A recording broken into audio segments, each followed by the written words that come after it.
High Admiral Kazeth stood before the crystalline viewport of the asterisk Eternal Dominance asterisk, his four-fingered hands clasped behind his back as he observed Earth's meager fleet. His iridescent scales shimmed under the starlight as he tilted his head, mandibles clicking in what his species considered laughter. 50 ships. The humans had mustered only 50 ships to face his armada of 10,000 vessels. Either they were incredibly brave or monumentally stupid, though in his experience, those traits often went hand in hand among primitive species. High Admiral, Sub-Commander Vexthal approached with the characteristic shuffle bow of their species. The fleet is in position. All ships report weapons charged and shields at maximum capacity. Kazeth didn't turn away from the viewport. After 3 centuries of military service and dozens of planetary conquests, he had learned to savor these moments. "Show me the tactical display." A hologram materialized in the space before him, depicting the current battlefield in perfect detail. His ships, represented by crimson markers, had formed a perfect sphere around the human fleet. The encryption specialists had already cracked Earth's primitive communication systems, allowing them to eavesdrop on their tactical channels. The humans were maintaining radio silence, which was perhaps the only intelligent thing they'd done so far. "Fascinating design choices," Vexthal commented, manipulating the hologram to zoom in on one of the human vessels. Their hull is primarily composed of titanium alloys and carbon composites. No energy shielding to speak of. Their weapons appear to be primarily kinetic, railguns, and missile systems. They haven't even begun to grasp gravitational manipulation technology. And yet they achieve faster than light travel, Kazeth mused, his secondary eyes narrowing. "That's what makes them dangerous, Sub-Commander. They're clever enough to be a threat, but too primitive to understand their place in the galaxy. The Confederation cannot allow such species to develop unchecked." He turned to his communication officer, a younger member of his species whose scales hadn't yet developed their full metallic sheen. "Send the ultimatum. Standard Conquest Protocol. Translation Package Alpha." The officer's fingers danced across his console, and moments later, the message was broadcast across all frequencies in both Galactic Standard and Earth's major languages. "This is High Admiral Kazeth of the Galactic Confederation. Your species has been deemed a potential destabilizing element in this sector. You have 2 options: immediate surrender and integration into the Confederation as a protectorate state, or resistance and subsequent annihilation. You have 30 standard minutes to respond. Be aware that any attempt to evacuate your orbital facilities or launch additional ships will be considered an act of aggression and met with immediate force." The bridge fell silent as they waited for Earth's response. Kazeth used the time to review the intelligence reports on human military capabilities. Their tactical doctrines were primitive but showed surprising adaptability. They had managed to repel a Drachnid raiding fleet the previous year. Impressive for such a young species, even if the Drachnids were considered little more than pirates by Confederation standards. "High Admiral," his tactical officer called out, "we're detecting energy spikes from their fleet. They appear to be powering up their weapon systems." Kazeth's mandibles clicked rapidly, the equivalent of a dismissive snort. As expected, these young species always choose resistance. They haven't lived long enough to learn the futility of it. He straightened his ceremonial armor, its embedded AI systems linking with his neural implants. "Signal the fleet. Maintain formation but adjust shield harmonics to counter kinetic weapons. I want this to be quick and clean." A textbook example for the Military Academy archives.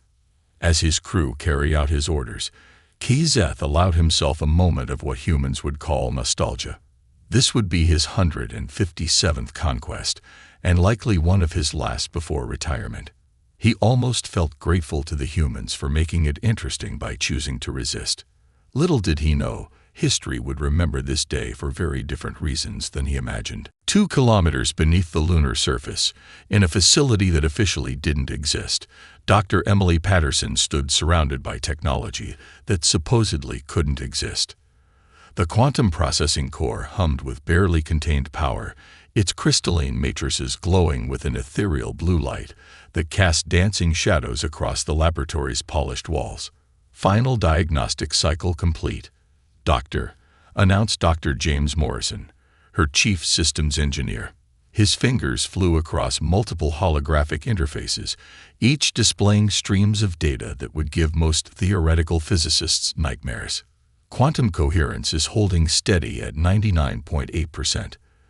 The entanglement field is stable across all 50 nodes. Emily nodded, her gray eyes reflecting the shimmer of quantum calculations floating in the air around her. At 38, she'd spent nearly half her life proving alien scientists wrong, and today would be her masterpiece. The Confederation's physicists had declared quantum teleportation impossible beyond the molecular scale. Their equations proved it. But they'd made one crucial mistake. They'd assumed their understanding of physics was complete. "Show me the fleet status," she commanded, and a new hologram materialized in the center of the lab.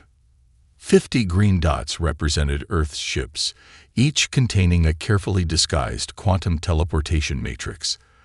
The device's components had been scattered throughout each vessel's systems, masquerading as power regulators, shield harmonics, and waste heat management. Even if the aliens scanned the ships down to the atomic level, they wouldn't find anything amiss. They weren't looking for technology they believed couldn't exist. Dr. Patterson. Lieutenant Sarah Rodriguez burst into the lab, her Lunar Security Force uniform slightly disheveled. The Confederation fleet just issued their ultimatum. Admiral Williams needs to know if we're ready. Emily straightened her lab coat, a deliberate anachronism she maintained because it amused her. Tell him Project Quicksilver is go. All systems are nominal, and the quantum matrices are stable. Though I still think calling it Quicksilver was a bit on the nose. Better than its original designation. James chuckled as he initiated the final power-up sequence. Nobody was going to take Project Now, You See Me seriously. The humor helped ease the tension, but everyone in the room knew what was at stake. Humanity had spent the last decade deliberately appearing more primitive than they were, developing obvious technologies while keeping their true breakthroughs hidden. The quantum teleportation project wasn't just about winning a battle, it was about changing the galaxy's fundamental understanding of physics. Emily moved to the central control station, her hands hovering over the quantum interface. The system responded to her presence, holographic controls spreading out like a blooming flower. Each pedal represented a different aspect of the teleportation matrix: quantum coherence, spatial coordinates, entanglement fields, and the temporal stabilization that had been her personal breakthrough. "Run me through the numbers one more time, James," she requested, though she knew them by heart. Quantum coherence holding at optimal levels. Entanglement fields stable across all 50 nodes. Spatial coordinate mapping is precise to within 1 meter, better than we've ever achieved in testing. Temporal variance is negligible at 0.3 seconds. He paused, looking up from his displays. "It's going to work, Emily. Your theory was right." She allowed herself a small smile. The theory was always right. The aliens just stopped looking because they thought they knew everything. She activated her neural link to the facility's communication system. "Bridge, this is Dr. Patterson. Project Quicksilver is ready for deployment. Please inform Admiral Williams that we can execute on his command." As the acknowledgement came back, Emily thought about the Confederation scientists who had dismissed her early papers on macro-scale quantum teleportation. They had called her ideas charming but naive, suggesting she focus on more practical pursuits. One particularly condescending alien physicist had even patted her on the head with one of his tentacles. "Power levels at maximum," James reported. "Quantum field generators spooling up. We are go for execution on your mark." Emily took a deep breath, her fingers dancing across the holographic controls. In a few minutes, the galaxy's understanding of physics would change forever. Let's show them what impossible looks like. The Emergency Defense Council chamber, carved from the heart of Cheyenne Mountain, thrummed with nervous energy. 50 of humanity's most powerful leaders sat around a circular table that seemed to float on anti-gravity platforms, one of the few pieces of advanced technology they hadn't bothered hiding from the Confederation. Admiral Marcus Williams stood at the center, his weathered face illuminated by the massive holographic display showing both fleets. At 62, he'd seen humanity go from a planetary civilization to a spacefaring species, and he'd spent the last decade orchestrating the greatest military deception in human history. "Ladies and gentlemen," he began, his deep voice carrying the weight of command, "in approximately 20 minutes, the Confederation expects us to either surrender or die. Instead, we're going to give them a physics lesson they'll never forget." A few nervous chuckles rippled through the chamber. "Admiral." General Chen of the Asian Coalition leaned forward, her cybernetic eye whirring as it analyzed the tactical display. "Walk us through the execution one final time.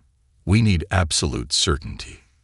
Williams nodded, manipulating the hologram with practiced ease. "Our fleet is currently arranged in what appears to be a desperate defensive formation. The Confederation has surrounded us exactly as we predicted. Their tactical doctrine hasn't changed in 3 centuries.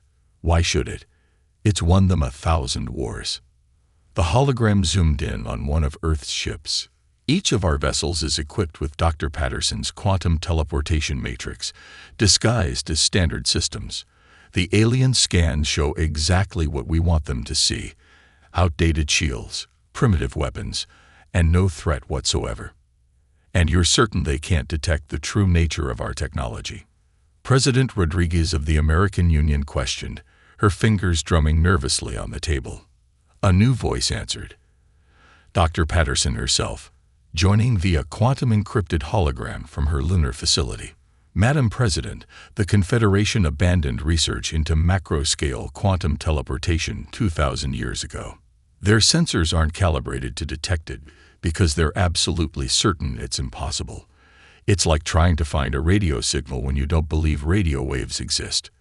Williams continued, "On my command, our entire fleet will simultaneously teleport into predetermined positions within their formation. Each of our ships will materialize next to one of their command vessels."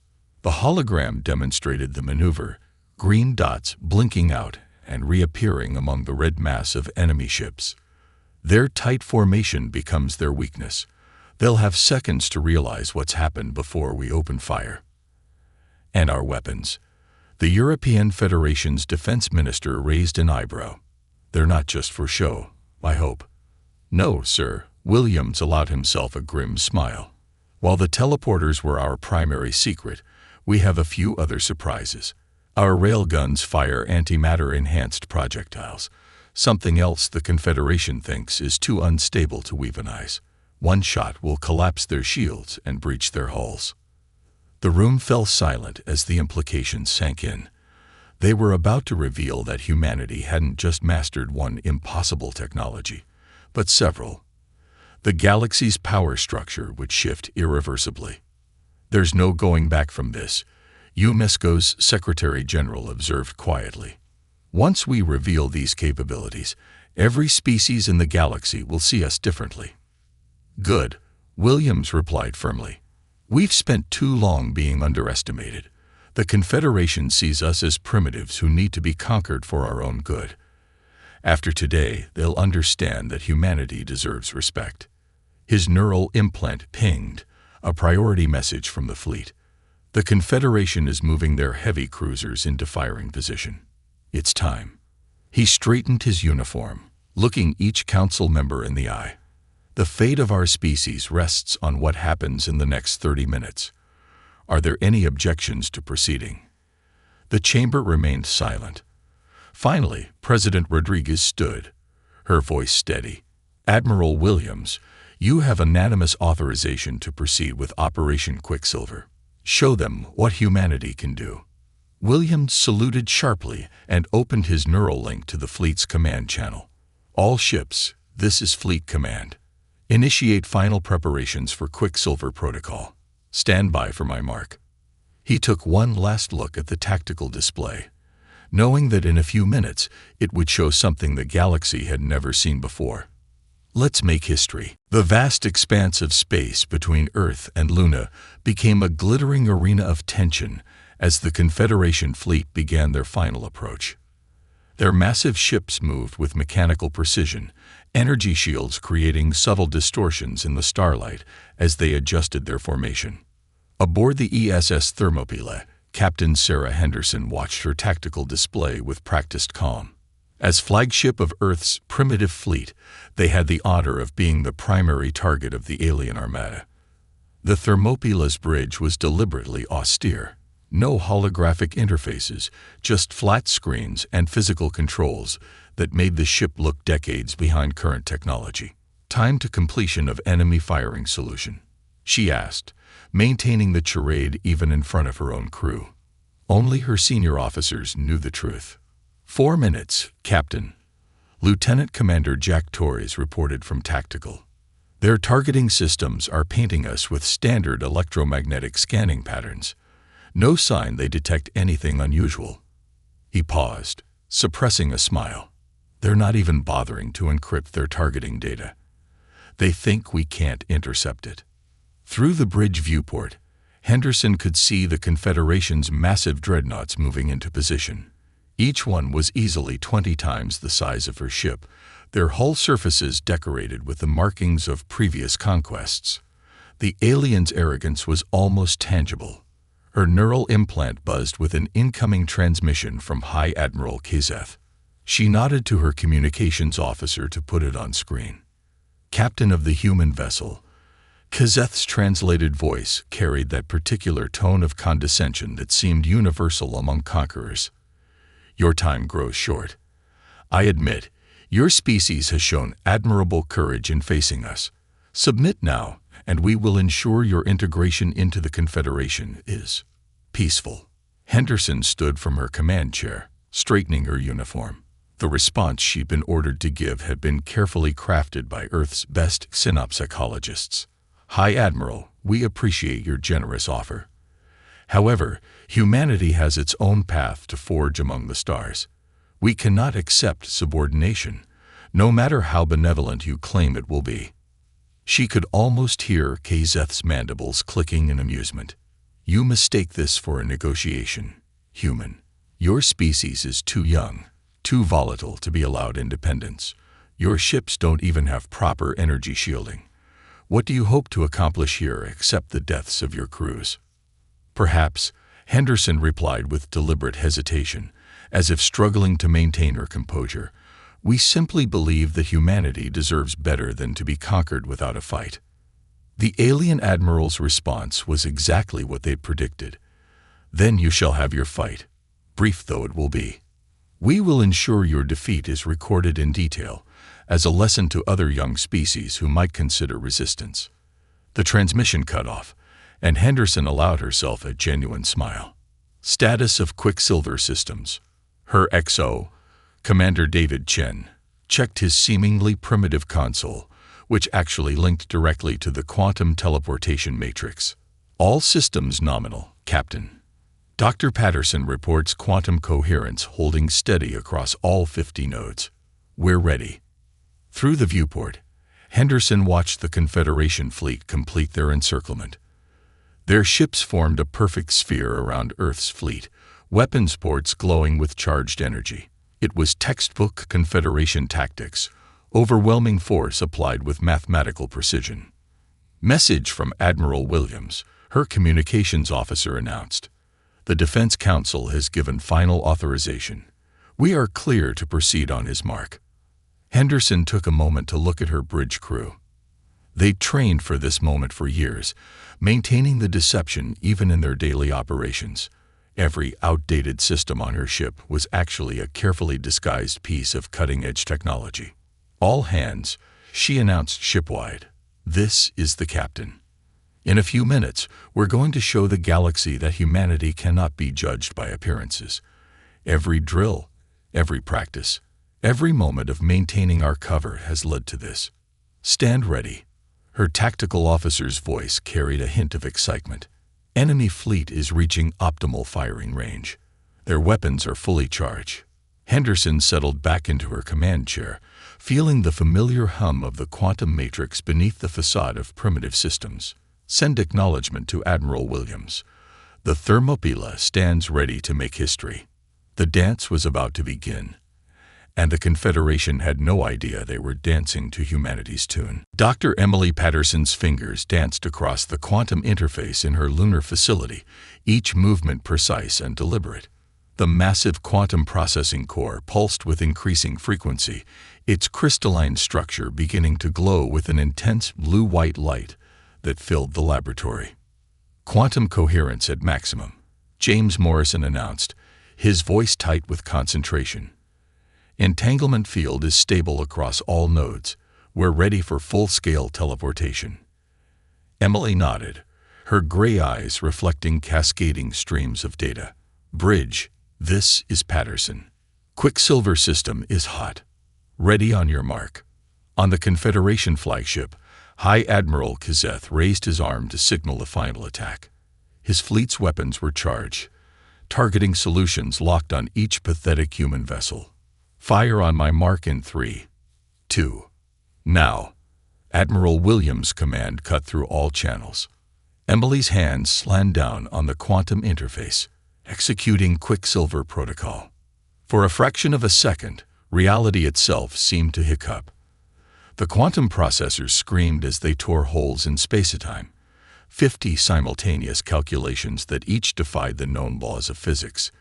In that instant, every human ship phased out of normal space, their quantum signatures scattered across multiple dimensions.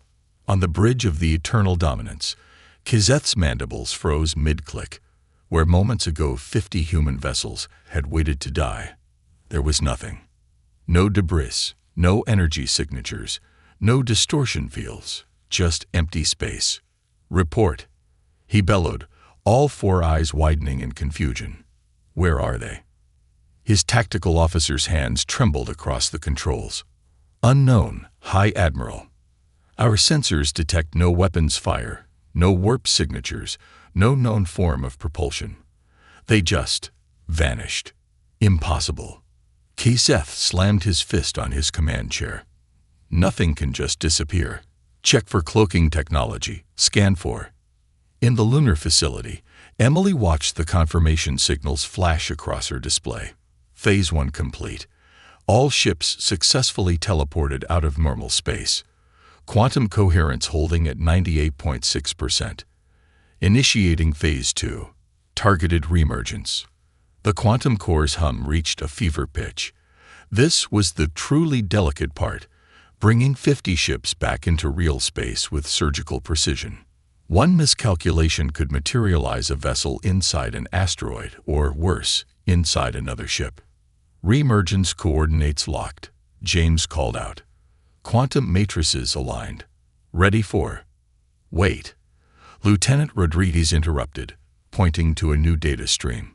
The Confederation fleet. They're breaking formation. They're panicking. Emily allowed herself a grim smile. Perfect. They're bunching up their command ships for protection, exactly where we want them.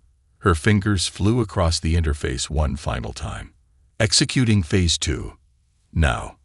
Across the battlefield, reality hiccuped again.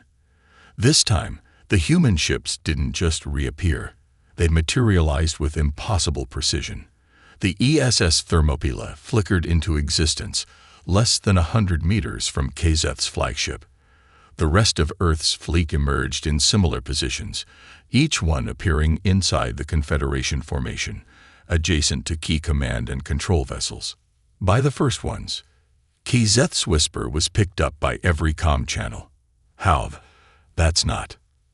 In the chaos that followed, sensor officers across the Confederation fleet reported impossible readings.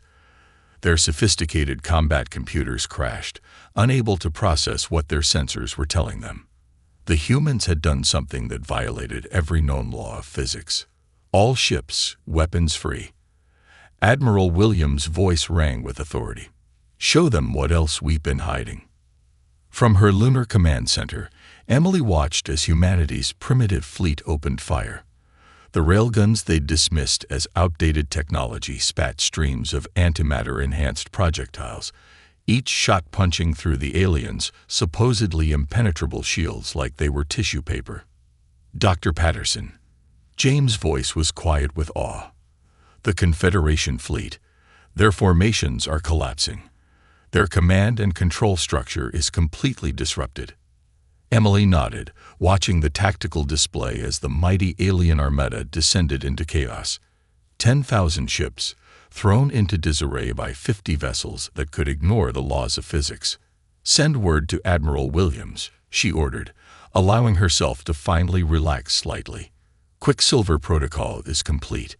The galaxy's understanding of physics just changed forever." On her main screen, she could see High Admiral Kizeth's flagship frantically trying to maneuver away from the Thermopylae. It was a futile gesture. The age of Confederation superiority had ended in a single blink of an eye. The universe, High Admiral Kizeth was learning, had a cruel sense of humor. His perfectly organized fleet, the pride of the Confederation, was dissolving into chaos around him. Human ships flickered in and out of existence like vengeful ghosts, appearing where they couldn't possibly be, striking without warning, and vanishing before his gunners could respond. Multiple breaches in sectors 7 through 12. His tactical officer screamed, mandibles clicking in panic. "The humans, they're inside our shield perimeters. Our targeting systems can't lock onto them fast enough." Kizeth watched in horror as the ESS Thermopylae materialized barely 100 meters off his flagship's port bow. At this range, he could see the ship's hull markings clearly, and the predatory smile of its female captain through the bridge viewport. "Evasive maneuvers," he roared, but it was too late. The Thermopylae's primitive railguns opened fire. Streams of antimatter-enhanced projectiles ripped through his ship's supposedly impenetrable shields like they weren't even there. Secondary explosions cascaded along his vessel's port side as armor plating disintegrated. "High Admiral," his second-in-command's voice cracked with disbelief, "we're receiving similar reports across the fleet. The humans, they're systematically targeting our command ships. We've lost contact with 30% of our squadron leaders." Aboard the Thermopylae, Captain Henderson watched with grim satisfaction as chaos spread through the alien ranks. Status report. "Quantum matrix holding steady at 96% efficiency," Commander Chen reported from his station. "Dr. Patterson says we can maintain this teleportation rate for another 20 minutes before we need to cycle the processors. Enemy fleet's command and control structure is collapsing," Lieutenant Torres added with barely contained excitement. "Their ships are firing blindly, trying to hit us with saturation patterns, but they can't target what they can't predict." Henderson nodded, watching another human vessel materialize behind a Confederation cruiser, unleash a devastating broadside, and vanish before the aliens could respond. The enemy's tight formation, designed to maximize their overwhelming numbers, had become a deadly trap. Their ships were too close together to maneuver effectively, and every missed shot meant hitting their own vessels. In the lunar facility, Dr. Patterson monitored the quantum streams with intense focus. "James, I'm seeing fluctuations in the entanglement field. Compensate." "On it." Morrison's fingers flew across his console. "The Confederation ships are trying to generate some kind of interference field. They think we're using an advanced cloaking system." Emily allowed herself a small laugh. "They're still trying to explain this with conventional physics. Adjust quantum harmonics to bypass their interference." Back on the battlefield, the scene had become something out of a nightmare for the Confederation forces. Their perfectly coordinated attack had transformed into a confused brawl. Earth's ships seemed to follow no logical pattern in their movements, appearing and disappearing at will, striking from impossible angles. Status of the enemy command ships. Admiral Williams' voice crackled through the quantum-encrypted comm channels. 15 dreadnoughts disabled. Henderson reported as the Thermopylae rematerialized for another strike. "Their fleet coordination is breaking down. Individual squadron commanders are starting to retreat without orders." Williams' response carried a note of satisfaction. Push the advantage. Don't let them regroup. Show them that humanity's primitive technology can send their mighty armada running. Kazeth staggered as another impact rocked his flagship. Warning klaxons blared as system after system failed. His neural implants were bombarded with distress calls from his fleet commanders, each reporting the same impossible situation. Human ships appearing inside their formations, striking with devastating accuracy, and vanishing before they could be targeted. High Admiral. His tactical officer's voice had lost all pretense of calm. We've lost contact with 40% of the fleet. Our remaining ships are beginning to retreat without authorization. We can't fight an enemy that can ignore physics itself. For the first time in his 300-year military career, Kazeth felt true fear. The humans hadn't just outsmarted them. They'd been playing a completely different game all along. His mighty armada, terror of 1,000 worlds, was being systematically dismantled by 50 ships that refused to obey the laws of reality. The age of Confederation supremacy was ending, not with an epic battle, but with the humbling realization that they'd never really understood their enemy at all. Admiral Marcus Williams stood aboard the bridge of the ESS Aegis, watching the tactical display as it painted a picture of complete Confederation disarray. Their once perfect formation had degenerated into scattered clusters of ships, each trying desperately to protect their remaining command vessels. All ships, execute strike pattern Omega, he commanded, his voice steady despite the historic moment unfolding before him. Show them everything we've been hiding. Across the battlefield, Earth's fleet responded with devastating synchronization. The ESS Thermopylae led the charge, materializing between 3 Confederation dreadnoughts. Captain Henderson's voice rang clear across the command channel. Deploying gravity lance. Another impossible weapon revealed itself as the Thermopylae's bow split open, revealing a weapon that the Confederation had deemed too unstable to use. A focused beam of gravitational distortion lanced out, catching all 3 alien vessels in its field. Their shields, designed to stop energy and kinetic weapons, did nothing against the fundamental force of gravity itself. The massive ships crumpled inward like aluminum cans in a crusher.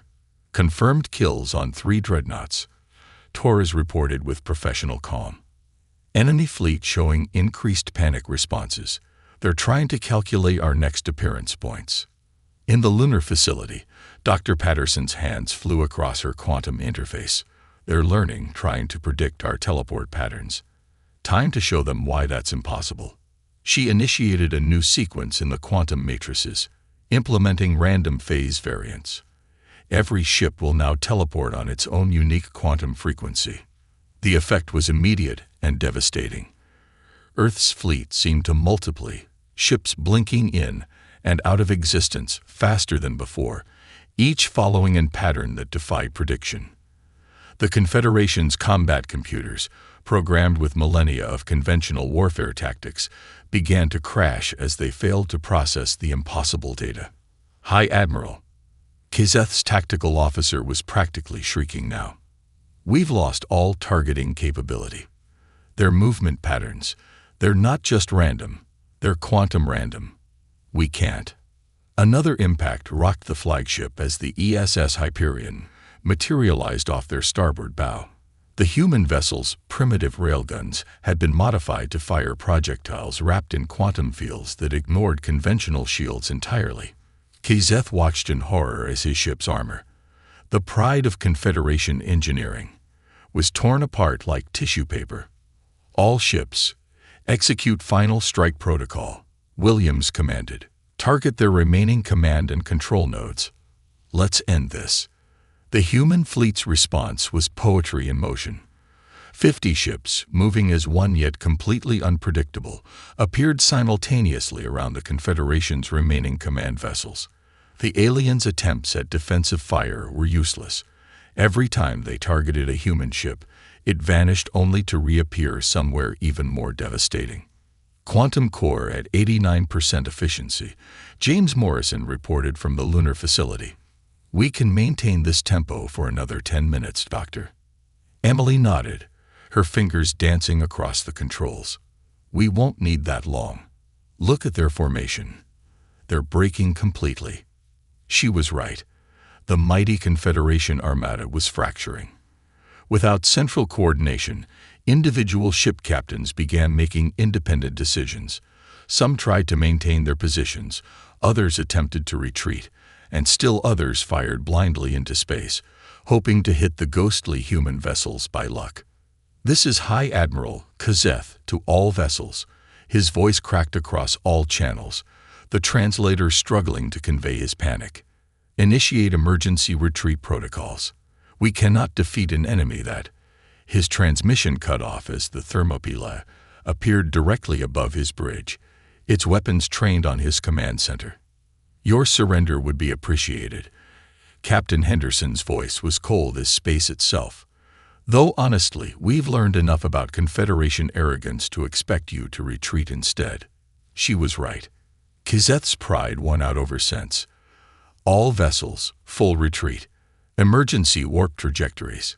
Williams watched as the alien fleet began to dissolve, ships jumping to FTL in panic, many using dangerously unplotted vectors. "Let them go," he ordered as some captains requested permission to pursue. "They'll carry our message better than we ever could." The message was clear. Humanity wasn't just ready for the galactic stage. They'd been ready all along. They'd simply been waiting for the right moment to prove it. The aftermath of the battle hung in space like a frozen tableau. Debris from 30 destroyed Confederation dreadnoughts drifted silently among the stars, while the retreating energy signatures of thousands of fleeing alien ships painted the void with fading streaks of light. All 50 human vessels remained intact, their quantum matrices powering down as Dr. Patterson's team began system cooling procedures. High Admiral Kazeth stood rigid before the Confederation High Council, his scales having lost their lustrous sheen in the mere hours since his defeat. The massive chamber, designed to intimidate with its towering crystalline architecture, felt suffocating as he delivered his report. "The humans." He paused, mandibles clicking in distress. "They weren't primitive at all. Everything we thought we knew about them was wrong. Their fleet didn't just defeat us. They rewrote what we thought was possible." The council members stirred uneasily. Supreme Counselor Varak leaned forward, his ancient eyes narrowing. "Explain how 50 ships defeated 10,000 of our finest vessels." "They had mastered technologies we deemed impossible." Kazeth's voice carried the hollow tone of one whose entire worldview had been shattered. "Macro-scale quantum teleportation, antimatter-stabilized weapons, gravitational manipulation on a scale our scientists claimed couldn't exist. We weren't fighting primitives. We were fighting ghosts who could ignore physics itself." Back on Earth, the Emergency Defense Council had reconvened in a mood dramatically different from their last meeting. Admiral Williams stood before them, his uniform pristine despite the historic battle he'd just commanded. "The Confederation fleet has retreated beyond the Kuiper Belt," he reported, allowing himself a small smile. "Our quantum sensors detect them regrouping at predetermined fallback positions. They're in complete disarray. No clear chain of command, no coherent strategy. Just blind panic." President Rodriguez nodded, her eyes gleaming.